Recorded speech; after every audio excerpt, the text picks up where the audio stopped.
د وېنزوېلا د پوځي قوماندې مشران تر اوسه هم ولسمشر مدورو ته وفاداره پاتې دي، که څه هم دغه هېواد د خوراکي توکو له کموالی او سیاسي ستونزو سره لاس او ګریوان دی، خو له وروستیو پرمختګونو سره به د پوځ ملاتړ ازمایل کېږي.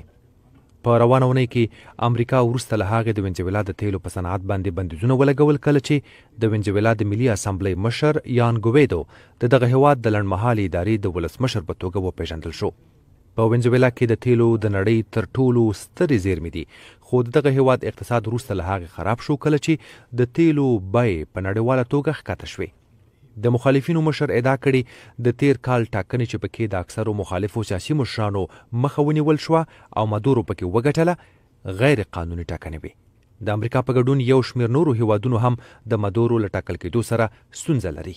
وروسته له هغې چې په جنوري کې د مدورو لومړنۍ دوره پای ته ورسېده، ګویدو د سرپرست ولسمشر په توګه غږ پورته کړ او د ګاونډیو هېوادونو لکه برازیل او کولمبیا په ګډون د 10 هېوادونو لخوا په رسمیت وپېژندل شو.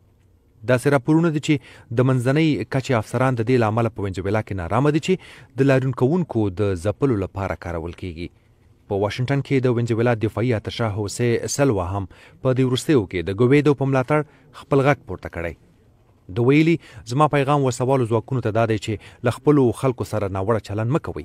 موږ ته د دې لپاره وسلې راکړل شوي چې د خپل هېواد له تمامیت څخه دفاع وکړو. مدورو په دې کار کړی چې د لوړو امتیازونو په بدل کې د لوړپوړو پوځي افسرانو ملاتړ راخپل کړي. په ځینو باندې یې تور دی چې په هېواد کې د نشه یي توکو په قاچاقو کې هم لاس لري. مدورو چې لوړپوړي پوځي مشران تر شا ولاړ دي، د خپل ځان پر ضد د خلکو سیاسي لاریونونه د ځواکونو پر مټ سخت ځپلي دي. مدورو په دې ټینګار کوي چې وسوال ځواکونه دې هغه ته وفادار پاتې شي او وایي چې دی د بحران د پای ته رسولو لپاره له مخالفینو سره خبرو ته تیار دی.